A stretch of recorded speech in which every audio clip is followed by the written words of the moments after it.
Crypto currency, जिसे कि future currency भी कहा जाता है, और क्रिप्टो करेंसी की बात हो और बिटकॉइन का जिक्र ना आए, ऐसा तो पॉसिबल नहीं हो सकता है। बिटकॉइन दुनिया की सबसे पहली क्रिप्टो करेंसी थी जो कि 2009 में लॉन्च हुई थी। वैसे तो बिटकॉइन जैसी क्रिप्टो करेंसी का आइडिया 2008 में बनाया गया था, मगर इसे 2009 में आके इम्प्लीमेंट किया गया था। बट अगर बिटकॉइन के कॉन्सेप्ट की बात करें तो ये 19s में ही आ चुका था।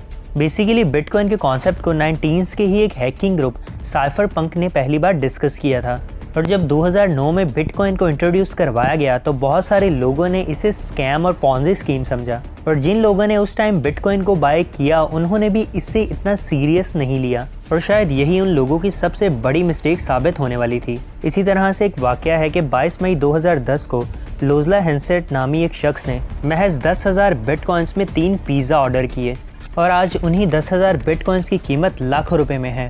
इसी तरह से 2010 और 2011 में बिटकॉइन को उस तरह से अहमियत नहीं मिली। तो आज की क्रिप्टो करेंसी की सीरीज़ की इस वीडियो में आप सबको वेलकम। आज हम बिटकॉइन के बारे में A to Z जानने वाले हैं। बट वीडियो में आगे बढ़ने से पहले अगर अभी तक आपने इस यूट्यूब चैनल को सब्सक्राइब नहीं किया है तो फ़ौरन से ही इस यूट्यूब चैनल को सब्सक्राइब कर लें, और साथ ही साथ बेल आइकन को भी दबा दें ताकि मेरे आने वाली न्यू वीडियो के नोटिफिकेशन सबसे पहले आप तक पहुँच जाएँ।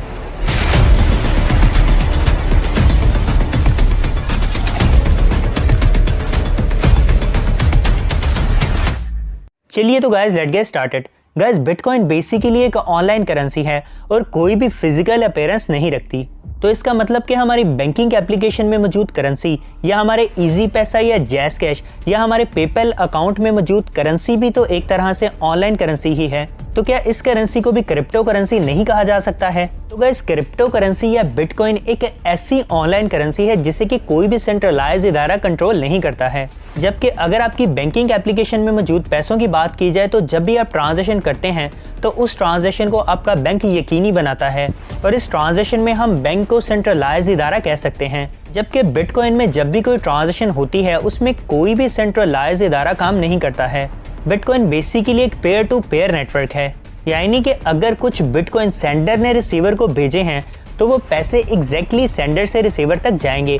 इसमें कोई भी सेंट्रलाइज इदारा वर्क नहीं करेगा, और बिटकॉइन की हुई इस ट्रांजैक्शन को यकीनी बनाने के लिए माइनर्स इस चीज़ का रिकॉर्ड अपने पास रखते हैं, और ये रिकॉर्ड एक पब्लिक लेजर में सेफ रहता है जो कि हर बार जाके पिछली ट्रांजैक्शन के रिकॉर्ड के ब्लॉक के साथ जुड़ जाता है।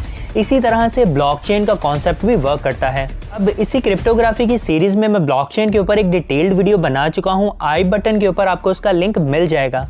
अब गाइज अगर बिटकॉइन की ट्रांजैक्शंस की बात करें तो इसकी हर ट्रांजैक्शन का रिकॉर्ड सेफ रहता है, यानी कि अभी ये बिटकॉइन किस शख्स के पास है, उससे पहले ये बिटकॉइन किस शख्स के पास था, और उससे भी पहले इस बिटकॉइन का मालिक कौन था। इस तरह से ये एक प्रॉपर चेन होती है जिसे कि ब्लॉकचेन कहा जाता है, और उस ब्लॉकचेन में ही ये तमाम किस्म की इंफॉर्मेशन सेफ रहती है। अब बिटकॉइन को अभी के टाइम में सबसे ज़्यादा सिक्योर भी इसी ब्लॉकचेन टेक्नोलॉजी की वजह से समझा जाता है। बिटकॉइन के क्रिएटर का नाम सतोशी नाकामोटो था, और ये कहा जाता है कि जब सतोशी नाकामोटो ने बिटकॉइन को बनाया था तो उनके पास तकरीबन 1 मिलियन बिटकॉइंस थे, और अभी इन 1 मिलियन बिटकॉइंस की कीमत अरबों रुपए में है। अब बिटकॉइन को टॉप सीक्रेट ट्रांजैक्शन भी कहा जाता है क्योंकि इसमें कोई भी सेंट्रलाइज इदारा काम नहीं करता है। बट जैसा कि अभी मैंने कहा कि पब्लिक लेजर में तमाम का तमाम डाटा सेफ रहता है कि ट्रांजैक्शन किस शख्स ने किस शख्स को की है। तो क्या ये सिक्योरिटी के हवाले से बिटकॉइन टेक्नोलॉजी में एक सिक्योरिटी रिस्क के तौर पर सामने नहीं आता है? तो गाइस बिटकॉइन और दूसरी क्रिप्टो करेंसी में क्रिप्टोग्राफी टेक्नोलॉजी का यूज़ किया जाता है। क्रिप्टोग्राफी टेक्नोलॉजी एक ऐसी टेक्नोलॉजी है जो कि हर चीज़ को इनक्रिप्ट कर देती है, यानी कि कोई भी शख्स उस इंफॉर्मेशन को रीड ही नहीं कर सकता है। और अगर किसी शख्स को उन ट्रांजैक्शंस के रिकॉर्ड को रीड करना है तो उससे पहले वो डाटा पूरी तरह से डिक्रिप्ट करना पड़ेगा, जो कि अभी के टाइम पे इम्पॉसिबल है।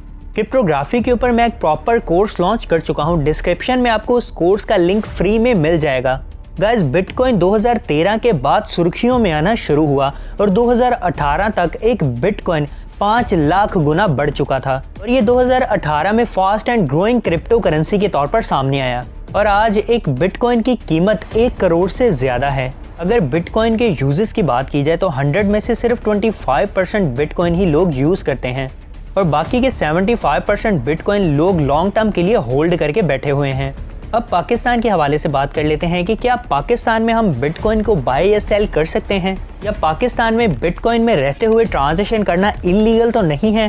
तो गाइस पाकिस्तान में बिटकॉइन एक तरह से अभी लीगलाइज नहीं है।